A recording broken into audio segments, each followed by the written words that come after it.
Vossa paz. Em primeiro lugar, dar os parabéns à casa, que ano após ano abre suas portas para dar o consolo, o amparo, a compreensão. Em segundo lugar, agradecer a esta casa que nos dá a oportunidade de aprender mais um pouco. E também agradecer ao nosso companheiro de jornada que trocou gentilmente conosco para que nós não deixássemos de aprender mais um pouco. Nós vamos encontrar hoje, como nos dias do passado, o homem sofrendo as mesmas necessidades, diferenciadas pelas circunstâncias de tempo e condicionamento de técnica. Então nós encontramos os problemas sociais, os problemas morais, os problemas políticos, diferindo pouco daqueles que agitavam os dias em que Jesus viveu conosco. A superdensidade da população, as técnicas da comunicação esmagando o espírito reencarnado por acúmulo de informações, levando ao estresse e à exaustão. Busca-se de tudo no mundo para solucionar a problemática externa, quando o homem prossegue, e enquanto ele prossegue sozinho, desconhecido de si mesmo. Porque sempre é mais fácil olhar para fora do que fazer a viagem interior. Olhando para fora, nós vamos procurar a solução simplista de conquistar os outros. Mas nós precisamos conquistar-nos para vencer-nos. Os amigos espirituais nos dizem: Jesus ainda continua ignorado. Embora a mensagem que ele veio para nos trazer inaugura a realidade do espírito imortal. E ele vem falar numa linguagem sempre nova, sempre atuante, em todos os tempos. É dele essa frase: você tem a eternidade pela frente. Nós somos viajantes pela eternidade. Então, à semelhança dos homens de Israel do passado, nós temos necessidade de Deus. E por isso Jesus se torna uma inadiável questão de encontro ou de reencontro. Observemos que, pelo estudo e pelo entendimento consciente das suas frases científicas, nós começamos lentamente a modificar. É um trabalho lento. Allan Kardec, ele vai nos trazer uma publicação, uma mensagem, de um dos pais da igreja, São Luís. O Espírito Luís diariamente acompanhava Allan Kardec. E era ele que era o orientador espiritual de Allan Kardec para os trabalhos da codificação dirigidos do plano espiritual, embora o grande coordenador fosse o Espírito Verdade. Ele vai dizer o seguinte, Santo Agostinho, São Luís: uma vez atingido o grau de pureza espiritual, não há mais necessidade de reencarnar ou encarnar em corpos físicos. E nós nos lembramos de Allan Kardec no Livro dos Espíritos, em que ele traz a escala espírita didaticamente para a nossa compreensão em linhas gerais. Está iniciando no item 100, salvo engano. Ali vai dizer que existe uma classe única, que são os espíritos puros. Mas São Luís vai dizer o seguinte: no topo dessa escala de espíritos puros, na parte mais elevada dessa classe que Kardec diz que é única, estão os Cristos, que recebem ordens diretas do Criador, que os torna agentes executores das vontades dele para o trabalho de coordenação, de controle no universo infinito. Nós encontramos na obra de Leon Denis uma informação que ele consegue capturar essa ideia. E ele vai dizer: nós tivemos a honra de conhecer um desses seres. E ele vai nomear Jesus o governador espiritual da terra. E o Espírito Emmanuel, no livro A Caminho da Luz, ele vai sintetizar essas informações dizendo o seguinte, que as tradições do mundo espiritual nos dão conta que na direção de todos os fenômenos do nosso sistema existe uma comunidade de espíritos puros, eleitos pelo Supremo Senhor da vida. São os Cristos. E também a informação que nos passa é de que Jesus é um dos membros divinos dessa comunidade e que se reuniu 2 vezes próximo da localização onde seria a Terra. Para quê? Para encontrar solução para problemas decisivos da construção, organização e funcionamento do nosso planeta. Vamos observar que a primeira reunião, 4,5 bilhões de anos passados, quando a Terra se desprendeu do Sol, dando origem à vida no planeta, sob a orientação de Jesus, e trabalhavam na obra imensidades de trabalhadores espirituais. A segunda reunião dos Cristos, quando se decidia a vinda de Jesus à Terra, trazendo a todos nós a lição imortal do Evangelho de Deus, de amor e de redenção. Observemos que eles nos falam Evangelho de Deus. E Paulo, o grande apóstolo, ele seguidamente dizia: eu não me envergonho de pregar o Evangelho de Deus, porque é de Deus. Foi ensinado por Jesus. Esse compêndio maravilhoso de leis morais vigoram no universo infinito. Jesus, então, apropriou-se da lei do amor de todo esse universo que não conhecemos e trouxe para o nosso planetinha pequeno de provações e expiações a âncora de liberação de todos os seres de todos os mundos, material e espiritual. Também eles falam em uma terceira reunião, que com certeza aconteceu segundo as informações do nosso saudoso Chico Xavier. No Evangelho de João, nós vamos encontrar a constatação dessa passagem desse ser iluminado. Ele, no seu Evangelho, vai deixar escrito: Jesus foi o Verbo que se fez carne e habitou entre nós. E Jesus, nas lições de humildade, ele afirmava a sua condição de ser apenas um mensageiro. Nós vamos observar que Cristo não é sobrenome. Jesus ou Cristo. Cristo é enviado, é mensageiro, enviado de Deus, ministro de Deus para observar, cuidar, organizar e dirigir todas as modalidades a seu respeito. Nós vamos encontrar que acima dos espíritos puros, nós não aposentamos. Porque depois dos espíritos puros tem mais uma jornada para ascender a outras etapas evolutivas. Os amigos espirituais nos informam que Jesus, ele se preparou em mundos que já não existem mais. E a sua evolução foi feita de tal maneira que, quando a Terra se desprendeu do Sol, ele já estava na categoria de puro espírito, ou de espírito puro. Ele nos fala que o seu ensinamento não é dele, mas sim de Deus que o enviou.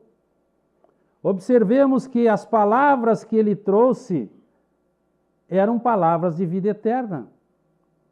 Porque ele nos dá uma certeza de que nós temos uma possibilidade imensa de fazer o bem, de modificar-nos para melhor, de um dia deixarmos de ser um projeto para realmente ser um Cristo. Ele era o semeador. E como semeador, ele lançou a palavra de Deus. Deus é amor. Nós somos amor porque somos filhos do amor. Então, quando nós compreendemos que somos amor, não há como entender por que o filho do amor fica infeliz, ou fica depressivo, ou fica combatendo o outro, ou fica querendo o mal ao próximo. Se nós somos amor, e é isso que esse ser iluminado veio nos mostrar. Senhor que se fez servo de todos, por amor, e tem esperado nossa contribuição na oficina dos séculos. Ele sempre espera por nós. Mas nós precisamos ter decisão e vontade de ir até Ele. Quando Ele dizia, vinde a mim todos vós, era convite. Mas como é difícil ir até Ele. Nós vamos ver que Jesus vem das mais sublimes regiões espirituais para nos auxiliar. Ele entra nas margens do lago de Genezaré, deixando e apagando o seu brilho de estrela, para nos trazer um tesouro de luz divina, que até hoje nós relutamos em seguir, tanto que o enviamos à cruz. E mesmo na cruz, ele nos apresentou um poema falando sobre as grandezas da eternidade. Ele não nos fala um poema de dor, nos mostrando que a essência sobrevive. A confiança de Jesus, ela abrange todas as eras. Nós vamos encontrar a sua experiência abarcando as civilizações e o seu devotamento nos envolvendo há milênios. Jesus abarcava os seres pelo seu conhecimento transcendente, tanto que, certa vez, ele foi procurado pelo senador romano Públio Lentulus ou Lentulus. O senador, senhor da vida e da morte, para não ser visto com o filho do carpinteiro, vai à noite. Quando disseram a Jesus, está aí um senador querendo falar contigo. A autoridade moral do ser. Que bom que viestes falar comigo, senador, mas o ideal seria que tivesses vindo de dia. Olha a coragem. Para que pudesses aprender de uma só vez a lição do amor, da humildade.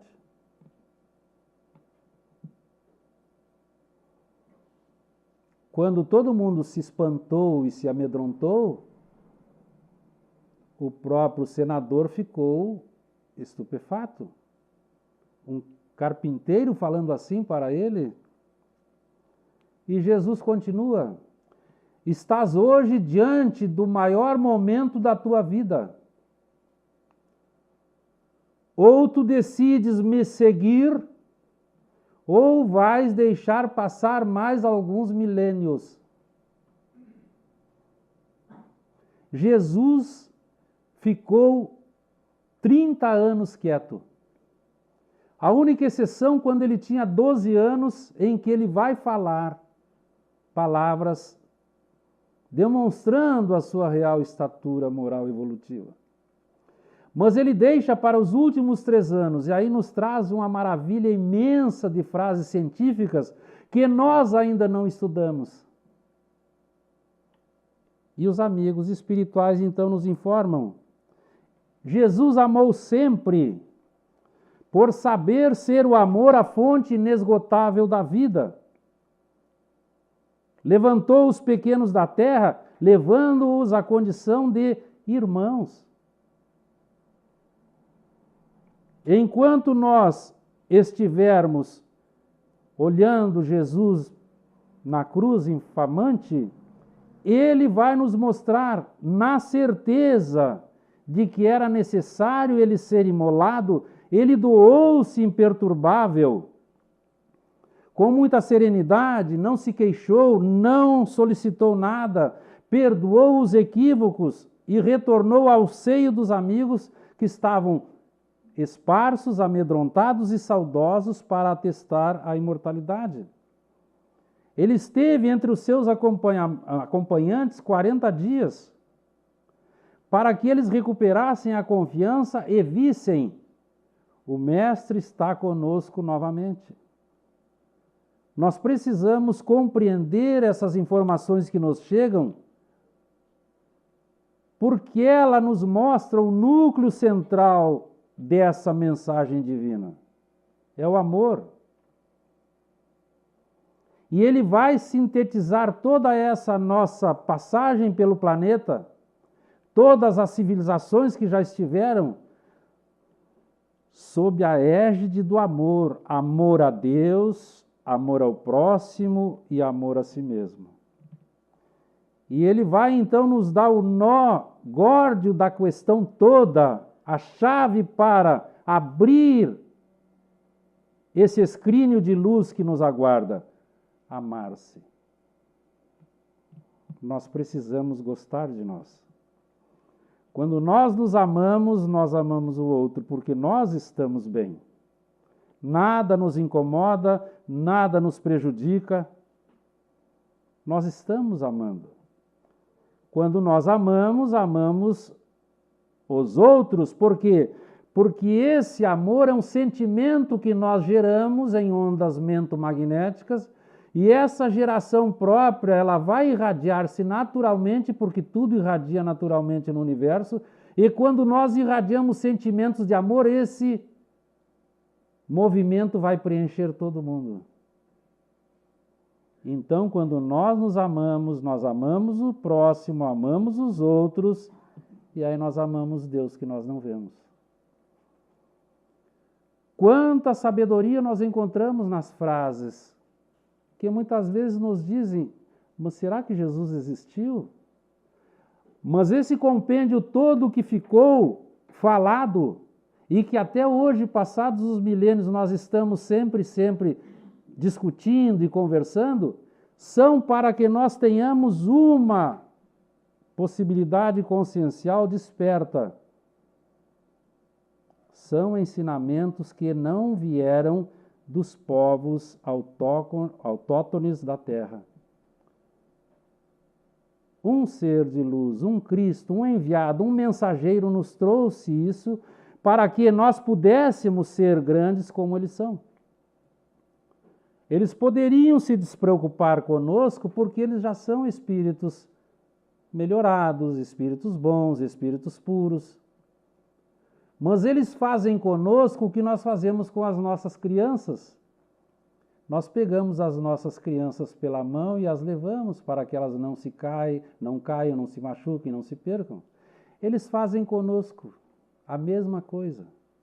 Porque esse universo imenso é amor, fraternidade. Então, nós precisamos ter embasado conosco a fraternidade. Amando-se, nós conseguiremos sair ao encontro do outro, vendo no outro a figura do irmão. É isso que nós precisamos entender. Jesus, então, aproveitava todas as oportunidades junto ao povo para ensinar, para orientar espiritualmente. Ele não perdia a oportunidade no lar, na rua, na igreja, na estrada, junto ao mar, ao pé dos montes, sempre aproveitando oportunidades de entrar com a parte moral de todas as histórias. Ele aproveitava os apartes. Certa vez em que ele falava, uma senhora do povo disse a ele emocionada. Bendita a mulher que te amamentou. E ele aproveitou. Bendito é o meu Pai, que nos dá a oportunidade de auxílio e trabalho. Com relação aos diálogos, aos sermões, nós vamos encontrar o Sermão do Monte, em que ele fala das bem-aventuranças. Nós vamos observar Jesus formulando ou respondendo questões e perguntas para que pudesse embasar o fator espiritual. E também contava parábolas. E com essas parábolas nós entramos nos caminhos das parábolas.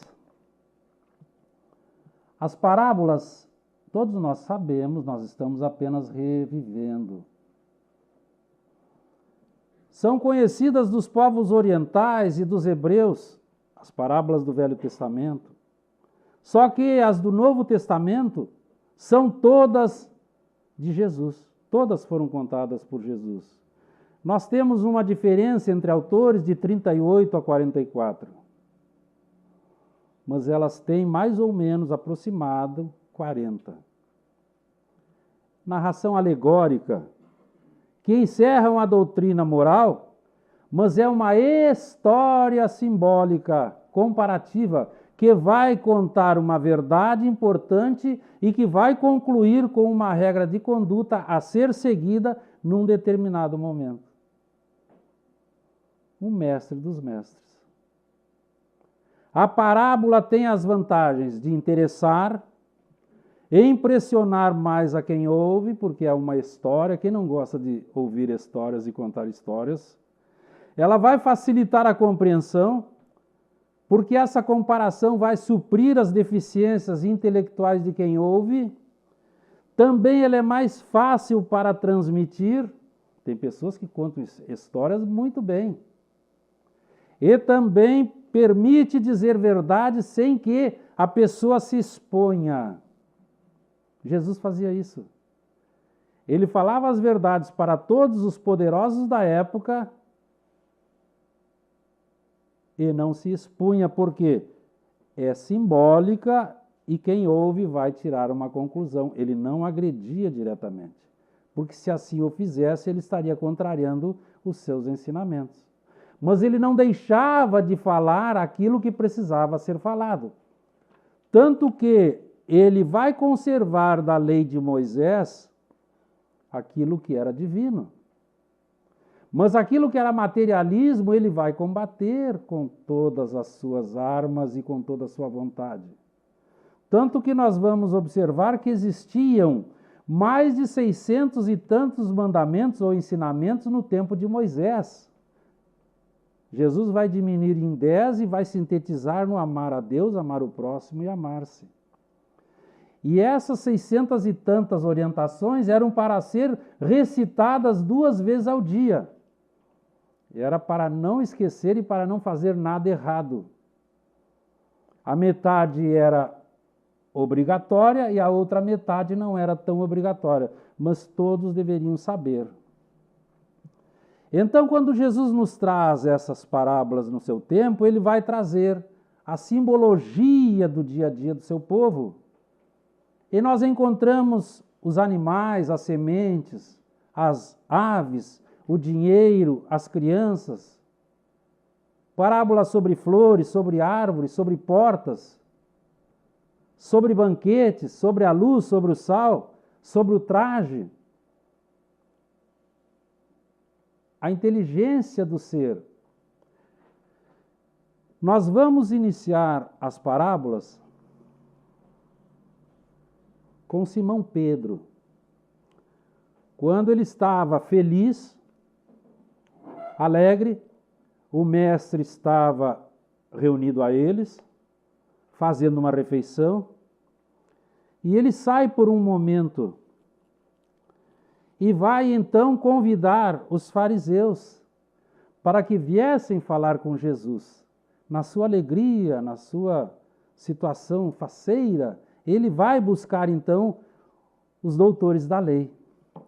Só que eles encontram Jesus fazendo refeição com cobradores de impostos, que naquela época também não eram bem vistos, e com, segundo os amigos espirituais, as mulheres de má vida. Olha que termo terrível isso. Quando os fariseus chegam, veem aquela cena, eles vão falar a Pedro: este é o teu mestre? Tu nos disseste que é uma pessoa pura, ou diz ser pura, mas almoçando com essas pessoas. E aí eles se viram para Jesus, porque ele olha, e vão perguntar a ele: que mestre tu és? Eles eram os doutores da lei. Jesus não discute, não fala, apenas observa. E com o seu olhar profundo ele vai ver que no local existiam vários grupos. E ele então vai fixar-se em 3 grupos numerosos. E ali começa a centrar os ensinamentos, dando 3 respostas, uma para cada grupo em forma de parábola. O primeiro grupo, ele vai olhar aquele composto de homens rudes, cheirando a cabra, cuidadores de ovelhas e cabras. Eram os pastores, que amavam os seus rebanhos e o seu trabalho. E Jesus então inicia com eles: se algum de vocês tem 100 ovelhas e perde uma, por acaso não vai procurá-la? Ele já começa com uma pergunta, porque é a pergunta que aciona as nossas potencialidades do intelecto. A pergunta é que nos faz progredir. Após deixar em segurança as outras 99, não vais atrás da que se perdeu até achá-la? Dá um tempo para que o raciocínio preencha, e aí ele vai continuar. E quando a encontras, não ficas feliz? E depois, então, ele complementa: pois eu lhes digo, assim também vai haver mais alegria no céu por um pecador que se arrepende das suas falhas, do que por 99 pessoas boas que não precisam se arrepender. É o amor. Buscando solução positiva para aquele que está equivocado, ou para aquele que se desviou ou se transviou por uma ideia aparentemente maravilhosa. Os pastores compreenderam. No segundo momento, ele vai falar sobre o dracma, ou a dracma. Uma moeda muito simples. Ele vira-se para o grupo feminino, onde se encontravam mulheres anônimas, sofridas, que sustentavam os lares com muito sacrifício, enfrentando a brutalidade da época. E ele vai iniciar o cântico para esse grupo feminino. Uma mulher perdeu uma dracma e passou a noite toda varrendo a casa até encontrá-la. Quando a encontrou, ficou feliz, porque completou o valor que precisava para manter o sustento do seu grupo de amados. A família não passaria necessidade. E aí ele continua: para o amor grandioso de Deus também, se faltar você, a moedinha de 10 centavos, a festa no mundo espiritual não estará completa. E nós não nos preocupamos com isso, sabendo que daqui um pouco mais nós estaremos de volta para casa e nós estaremos levados ou levando somente os nossos pensamentos, e esses pensamentos é que nos levarão a habitar o local que nós elegemos por preferência. O terceiro grupo, ele vai olhar aquele grupo de patriarcas, aqueles homens religiosos, entre eles os que ali estavam questionando, e que todos eram pais de família. E ele vai então dizer a eles: um pai tinha 2 filhos. O mais novo pediu a sua herança, que ele queria partir para o mundo. O pai relutante fez as vontades.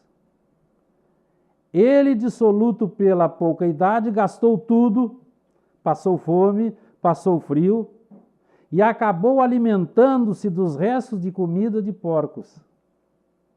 Aí o arrependimento veio. Ele venceu o orgulho, voltou para casa, muito arrependido, e o pai vai recebê-lo muito feliz, dizendo: meu filho amado retornou. Ele deixou de ser egoísta pelo sofrimento. Nós vamos observar que, como esse pai, quem ama não condena. Quem ama, recebe. Quem ama, recupera. Muitas vezes, nós poderemos ser o patriarca. E muitas vezes nós poderemos ter o filho pródigo, porque esse é o filho pródigo. A parábola dos 2 filhos ou do filho pródigo, mas os 2 filhos, o mais novo e o mais velho, eram adoentados espiritualmente porque eram egoístas. E muitas vezes nós temos conosco esses filhos pródigos. E aí nós amamos? Nós não condenamos? Nós recuperamos? Assim faz Deus conosco. Na questão 1004 e 1008 do Livro dos Espíritos, Allan Kardec vai perguntar aos construtores da codificação em que se baseia a duração das penas. Baseia-se enquanto perdurar a vontade daquele que está em erro. Então as penas não são eternas? Não, porque Deus só quer o bem dos seus filhos. Nenhum de nós veio ao planeta para ser infeliz ou para viver mal. Nós nos deixamos ficar assim. Assim como o filho do amor não veio para morar embaixo da ponte, nem para comer na lata do lixo. Nós precisamos observar, porque a vida fala. Quando Jesus traz a semente lançada à terra, ele vai exatamente há mais de 2000 anos nos trazer o símbolo dos períodos que a humanidade terrena percorreu e transpôs na via do progresso. Nós estamos como sementes lançadas à terra. E também Jesus vem como semeador semear, em um outro aspecto, as sementes de luz do amor de Deus em cada um de nós, para que nós possamos crescer em espiritualidade. Nós temos gravada conosco a lei, que é amor, justiça e estendendo-se em caridade, que é o amor que nós temos trabalhando pelos outros. Isso nós temos gravado. A consciência nos traz essa informação, que lá está a lei divina. Quando ele traz a síntese da sua missão de semeador, eis que o semeador saiu a semear e vai lançando as sementes. E ele não se preocupa onde caem as sementes, ele simplesmente vai lançando e esperando o tempo para que elas apareçam ou não. E a síntese da sua missão Ele não vai classificar os nossos sentimentos, não vai falar dos nossos erros, dos nossos acertos, dos nossos fracassos, nem dos nossos sucessos. Não nos classifica. Ele vai nos mostrar que todos nós somos um tipo de solo para a semente de Deus. Ao receber a semente, uma vez germinada, ela vai desenvolver e frutificar. Mas ele vai dizer também que as sementes caíram em pedra dura. Os pássaros comeram. Elas vão cair num solo que tinha pouca terra, o sol as queimou. A outra vai cair nos espinheiros e vai ser abafada, embora cresceu um pouco, e cai na terra fértil. Aí nós vamos escolher que tipo de solo nós somos. Mais de 2000 anos ele já nos contava essa história. E onde está essa semente para o desenvolvimento? Eles vão dizer nos nossos pensamentos, nas nossas emoções, para dar frutos. Que frutos? Frutos do amor, que se espalham pela paz, pela segurança, pelo perdão, pela solidariedade, pela fraternidade. Esses são os frutos do semeador. E nós vivemos num mundo materialista. Não, mas nós não somos materialistas. Os amigos espirituais nos dizem uma informação, nos trazem, que nos deixa, num primeiro momento, preocupados.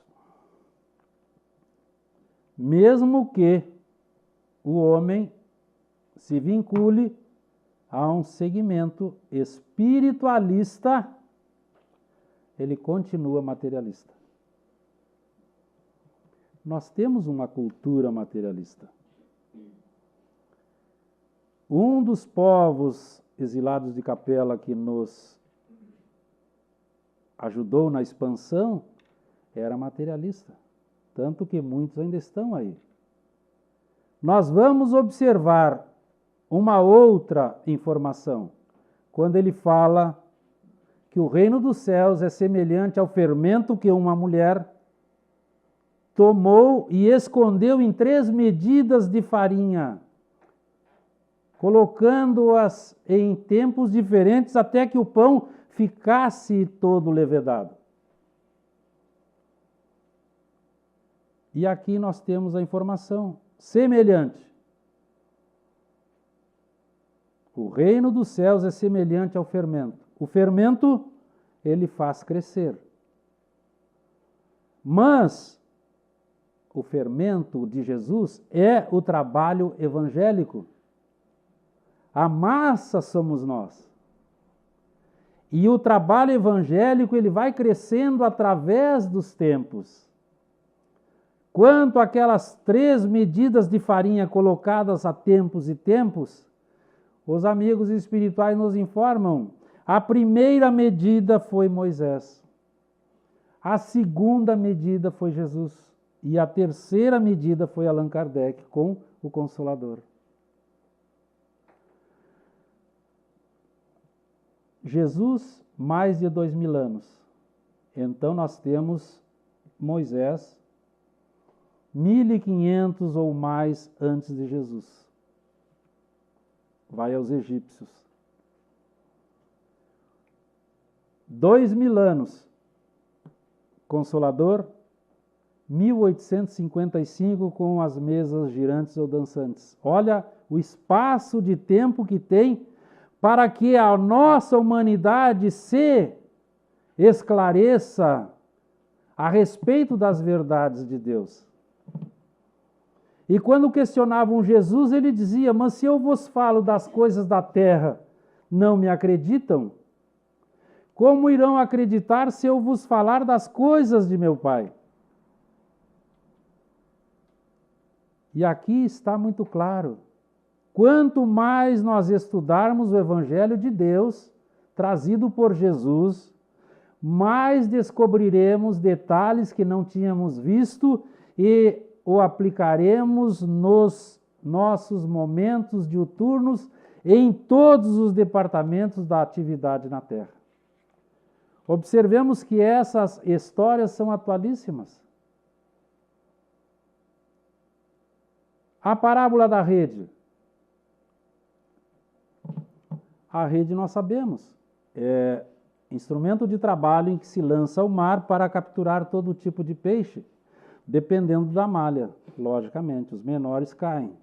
Mas depois daquela colheita, os pescadores escolhem os bons e os que não são bons para o comércio. E Jesus vai dizer que a parábola da rede, o reino dos céus é semelhante a essa rede. E os amigos espirituais então nos ampliam o conhecimento e o entendimento, dizendo que haverá sempre uma seleção natural conforme as ideias e os sentimentos. Sempre haverá. Então as seleções estão sendo feitas sempre e sempre. Porque nós encontraremos a rede que apanha os peixes no mar da vida, que somos nós. Nós nos lembramos de André Luiz, quando ele nos conta na sua obra maravilhosa, que estava em trabalho no mundo espiritual, com um grupo de espíritos, onde eles iriam resgatar alguns espíritos sofridos em um local.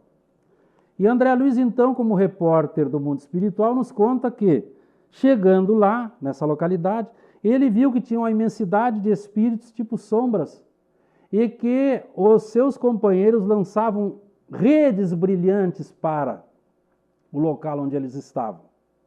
E ele surpreendeu-se. E que aquelas redes como que atraíam aqueles espíritos, e quando eles iam puxando aquelas redes repletas de espíritos como peixes, lá pelas tantas muitos caíam. Terminada a pesca, voltaram para nosso lar e André Luiz então vai perguntar: instrutor, o que houve? Que se o trabalho era recolhê-los, por que a maioria caiu? Não era para trazer? Ele, sim. Quando eles se imantaram, porque é magnetismo puro, eles estavam sinceramente querendo ser ajudados.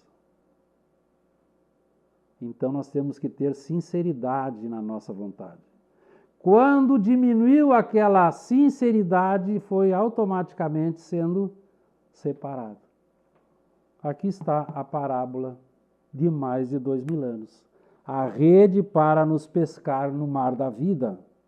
Então, quando Jesus falava vigiai e orai, era vigiai vós os vossos pensamentos e orai pelos que vos... Enfim, nós vigiamos o outro e oramos por nós. Um pouquinho diferente. Mas o pensamento é atrator. Então nós precisamos vigiá-los para quê? Para que nós possamos habitar lugares melhores e, por que não dizer, a terra regenerada. Porque nós vamos habitar a terra regenerada se nós tivermos sinceridade de mudança. Porque para Deus o que vale é a intenção. Por isso ele vai falar também dos trabalhadores da última hora. Não existe hora para chegar ao trabalho, existe o empenho, a dedicação, a modificação, a melhora. Nós vamos ver então a porta estreita. Jesus estava ao pé da cidade, observando a multidão subindo pelos caminhos tortuosos, porque as cidades eram em lugares altos, uma estradinha pequena e um precipício ao lado, e todos se precipitavam subida acima para entrar, porque depois que escurecia, fechava a porta. E ele vai observar os perigos que tinha aquela subida. Ali ele faz a parábola. A porta estreita e a porta larga. Ele vai dizer que a porta estreita é apertada e que muito poucos a acham. E que a porta larga é aveludada, espaçosa e a grande maioria por ela penetra, naturalmente. E aqui nós estamos vendo a porta estreita. No mundo espiritual nós temos a porta estreita, porque lá a visão é outra. Então nós pedimos a porta estreita do trabalho do bem, da abnegação, do sacrifício, de uma série de coisas. Chegamos aqui e nós caímos na porta larga pela nossa vontade, pela nossa tendência. Os amigos espirituais nos informam, a programação que nós fazemos lá, a metade nós não completamos. Então, se nós temos uma programação de 80%, matemática não erra. Nós vamos fazer a metade, 40%. E desses 40%, nós vamos agregar uns 10 a 15% de coisas que não precisávamos mais, mas que a nossa tendência íntima vai buscar. Quanto nós chegamos no mundo espiritual?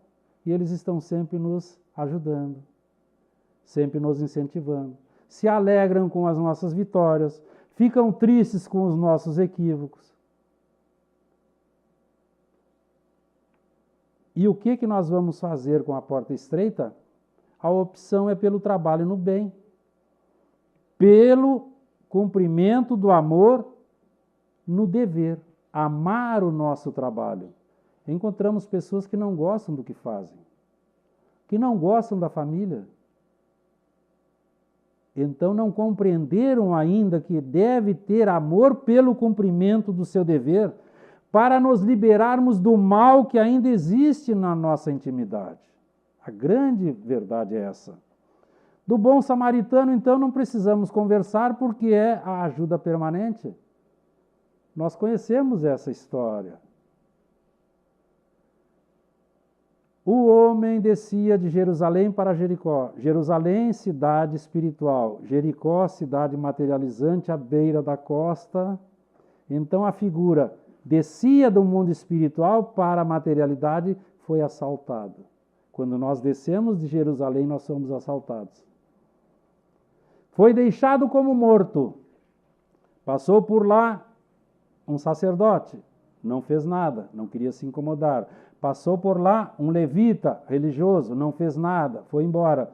Mais tarde passa por lá um samaritano, era o herege daquela turma toda.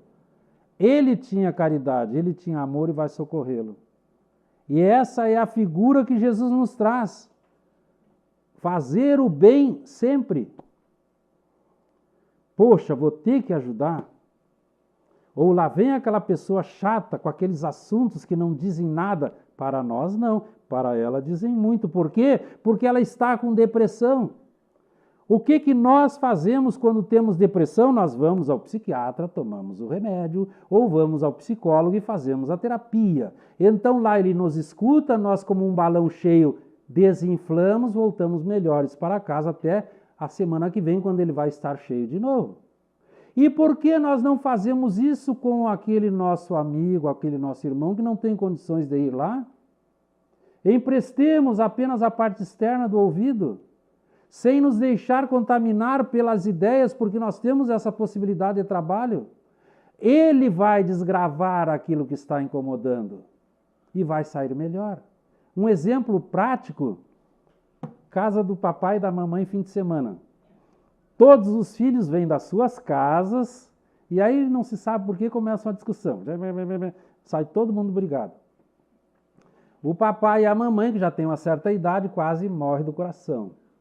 E eles depois dizem, eu saí tão bem, depois que eu disse tudo aquilo, olha, fiquei aliviada. Deixou o problema em casa dos pais.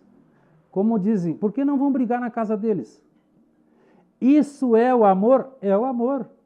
Embora nós ainda não saibamos usar esse sentimento, porque nós não conhecemos esse sentimento. É como que nós falássemos em mundos felizes. Nós não conhecemos mundo feliz. Nós só conhecemos mundos atrasados, mundos primitivos e mundos de provas e expiações. Nós estamos agora pedindo a Deus para que um mundo regenerado nos acolha, porque a gente já sabe como é que é lá para baixo, ou lá para o lado. Então, observemos a maravilha que tem essa doutrina espírita. É a única doutrina do planeta que traz um Deus cósmico. Porque nós temos o Deus da minha religião, o meu Deus, aquele que me ajuda, aquele que me favorece, aquele que me dá até emprego, carro, tal. Mas nós não temos um Deus do universo. E nós precisamos compreender, porque hoje nós já temos essa condição de entendimento. Se nós queremos ser felizes, nós precisamos dar na mesma troca de moeda, porque é lei de reciprocidade. Quem faz o bem recebe o bem pelo pensamento positivo, mas quem faz o mal também recebe o mal pelo pensamento negativo. Então nós vamos compreender com muita facilidade que a nossa possibilidade feliz é a soma das pequenas coisas boas que nós fizermos. E a nossa possibilidade infeliz é a soma das pequenas coisas negativas que nós fizermos, sempre. Então a posição feliz está aqui, ó. Nós não buscamos fora. Humberto de Campos nos conta uma história. Essa é história. Segundos antes de Jesus desencarnar, começaram a chegar multidões de anjos. E um deles chega perto do mestre, pendurado na cruz, colocou o seu ouvido à boca do rabi e escuta um balbuciar. E sai rápido, segundo Humberto. E aí ele explica, era o anjo da caridade. E ele saíra a pedido de Jesus para ir em busca de Judas, que acabara de se suicidar. E certa vez ele disse a Pedro, Pedro, eu vou te deixar nesse local, mas eu preciso voltar. Porque enquanto houver uma lágrima no mundo, eu não descansarei. E nesse momento, quando ele manda ir atrás para lenir o sofrimento de Judas, porque ele trai o amigo e incorre contra a primeira de todas as leis naturais do ser na terra, ele vai confirmar aquilo que ele dizia. Nenhuma das ovelhas que Deus me confiou se perderá. Pode ser do jeito que nós estivermos vivendo, pode levar o tempo que nós quisermos levar, nós nunca nos perderemos. Mas nós precisamos aderir à ideia de que nós queremos ser felizes. Então é indispensável o estudo aprofundado dos pensamentos de Jesus, porque escasseia o Evangelho nas realizações da atualidade, onde faz falta o espírito enérgico, manso, suave e nobre do Mestre Nazareno. Ele vai nos fazer fortes e puros, como as criancinhas que Jesus falava. Deixai que venham a mim, as criancinhas. O reino dos céus é para aqueles que se lhes assemelham em candura, em bondade, em pureza. A meta do Consolador é essa: fazer-nos fortes e puros futuramente, tornando-nos hoje melhores do que ontem e amanhã melhores do que hoje. Esse é o homem de bem da parábola do Mestre. Então é necessário surgir, como no tempo de Jesus, mais homens do caminho. Nós precisamos entender quando João nos dizia que Jesus sempre foi a porta para a entrada e também a luz verdadeira para iluminar todos nós que estamos na terra. Porque existem muitas entradas de serviço esperando por nós. Nós é que muitas vezes cerramos a porta. Amanhece hoje um dia novo, embora nós achemos que reina muita sombra na terra. A grande transição que é moda falar-se agora, embora ainda assinale sofrimento, desordem, desrespeito à vida, desrespeito à terra, caracteriza a chegada de uma nova era impossível de ser detida. Nós temos os amigos espirituais nos trazendo uma gama de informações sobre isso.